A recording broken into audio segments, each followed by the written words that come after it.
Yeah, we're back here in SongLab. I'm here with Stryf.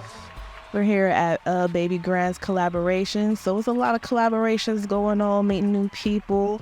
And of course, I asked you, what's your name? You said Stryf. And the first thing that comes to mind is there is no life without strife. So go ahead into that origin story for that name. Oh man, so as artists, you know, we go back and forth on the name changes over the years. This kind of started back in high school, back in like 2013. I had a really bad, really kind of like name generator type name. Oh, okay. So I knew it wasn't going to stick very well. Yeah. And so I did a little deep diving and was like, okay, well, what do I stand for? What do I want to accomplish and whatnot? And I took the word strive and I kind of incorporated my name into it. So my name is Ryan. Okay. So I spell it STRYF3. Okay. 3 being an insignia for 2013 when I started my music career. Okay. So I kind of made it personal to me. Yeah. And then I just strive. Nowadays, I strive to be the most versatile artist out of Arizona. Okay. So that's kind of what I've been living by over the past probably 3-4 years. Okay. You know, I've been doing this for almost 11 years, but I mean, I've really been taking it seriously like 3-4 years. So I'm hearing that you do country hip hop. Yeah. Okay. And a mix of other things. Okay. Explain the union of these two genres. Like, so growing up, I was always in like choir and plays, and I mean, you name it, I always wanted to be on stage and sing. And that was the key thing was singing. Yeah. Of course, you know, as men, we go through a time where our voice drops, and I kind of lost my singing voice at the time. So freshman year came around. I had a couple of friends of mine who were doing rap at the time, and they introduced me to it. And they're like, "Well, just try it, you know, just to see if you like it, just see if you can do anything with it." And I was in summer school, and I remember I pulled up an instrumental to "Warning" by Ludacris. Okay. And I just started writing to it and doing my own little thing to it, and just kind of piecing it all together and everything. And from that point on, I mean, I started really getting serious with it and learning how to articulate my flows and how to piece different rhyme schemes together and stuff. And so I really got well versed at rap. And then the kind of a big milestone was my senior year. I ended up performing at lunch in the quad. Okay. I did like a 30-minute set. Okay. Yeah. So that was kind of the first kind of milestone of my music career is getting to showcase my talents to the school, getting approved by the dean to do it and all this stuff. I mean, it took me a couple weeks to set that up. Okay. He was determined. Yes. And then Hear this. and then after graduation, that's really when things started taking off, and I started to reach out to different bars and different venues and stuff to see if I could do open mics and stuff like that. And I actually got an opportunity with RTU. Okay. This was probably 2018. Joyner Lucas hadn't even blown up yet he is. Right. And so I got an opportunity to do an open mic, and it was for an opening slot for that show that he was coming out with. Okay. Fortunately, you know, didn't win it, but I got a lot of exposure from it. I met a lot of cool people that I still talk to today. Yeah. And just that's really what kickstarted my worth out here.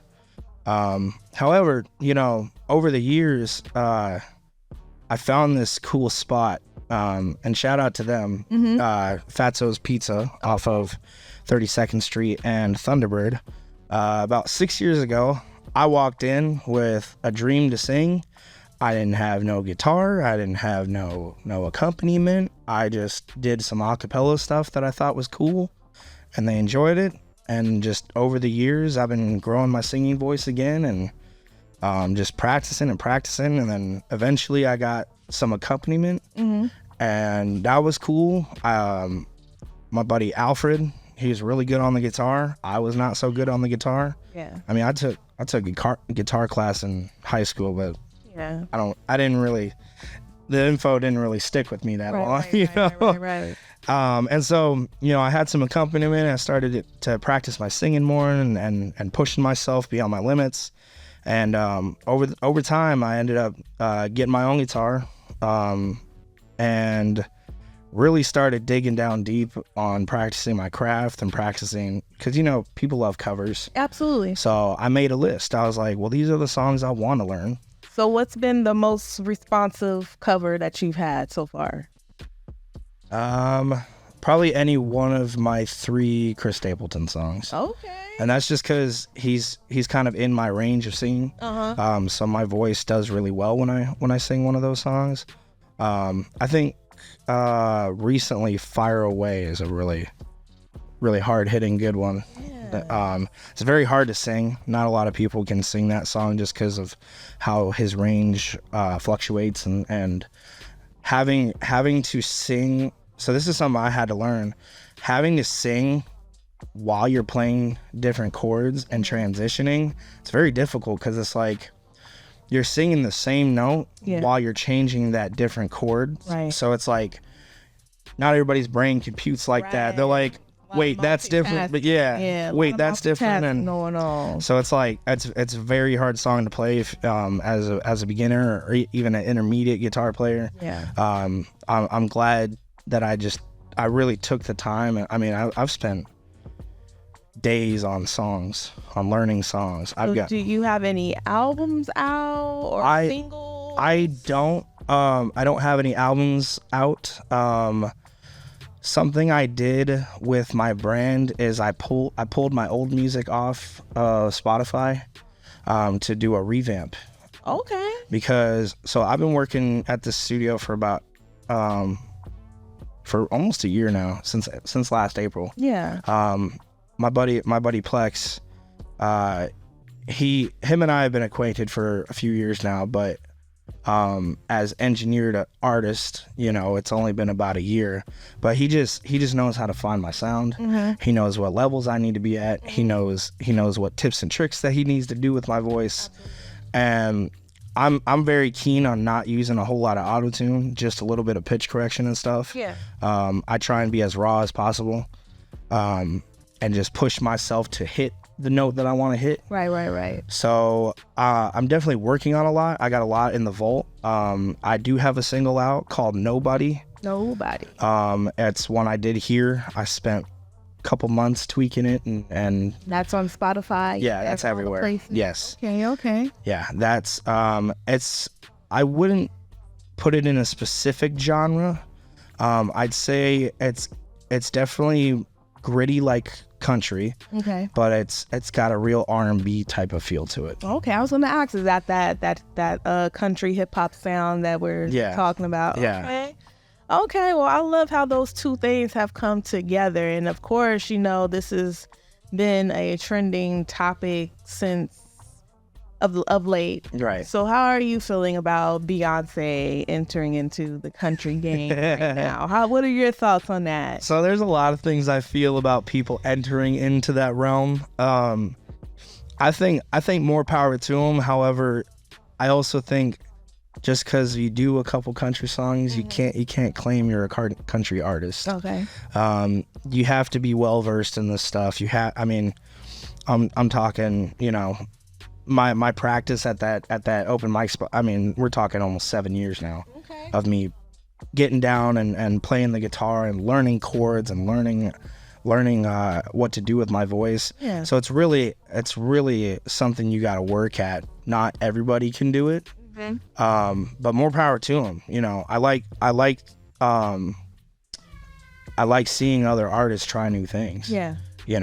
I've been listening to Beyonce since I was a kid, so I know how her old stuff was and with Destiny's Child and all that stuff. Yeah. She's very R&B pop centric. Yeah. So to hear some country out of her, I wouldn't put it past her. I'm sure.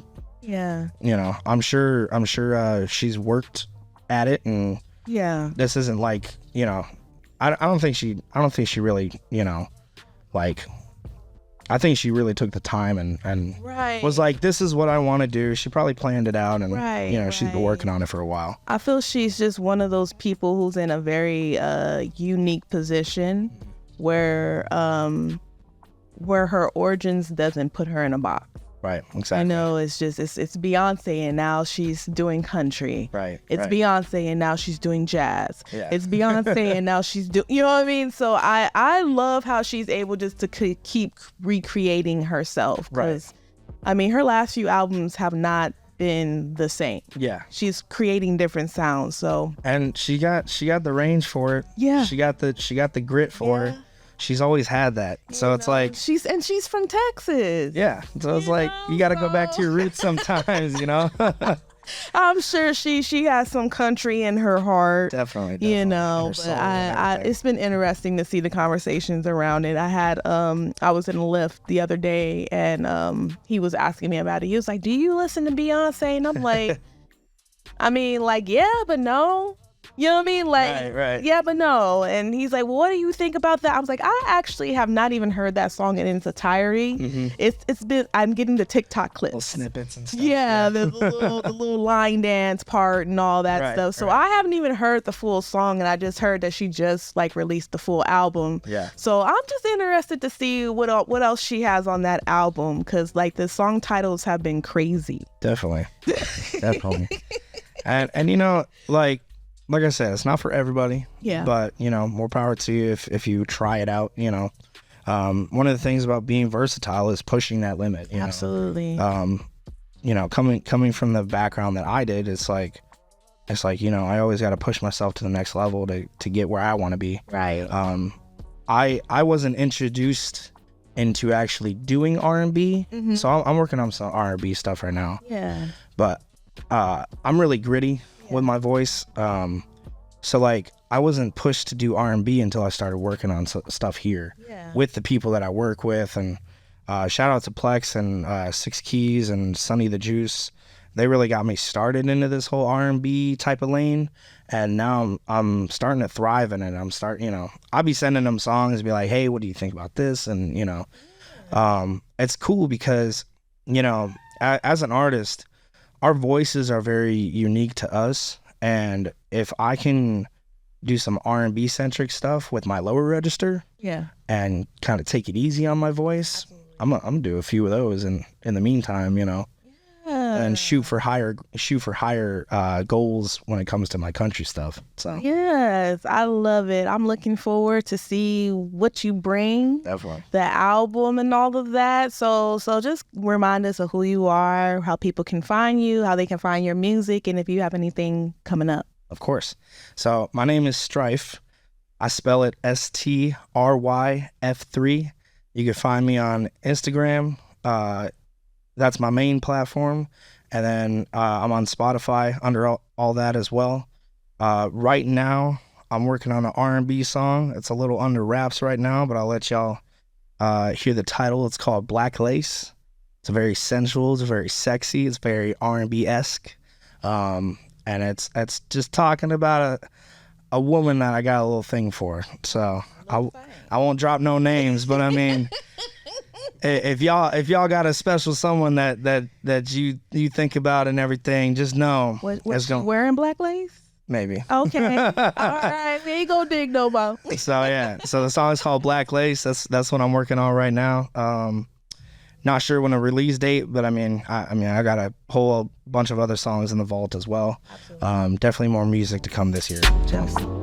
Of course, you know it's your girl Phree Tha Truth, PHREETHA Truth. You can find me everywhere. Google me, SongLab Live. We're here at Big Baby's Grand Collab. Grand Collab. There we go.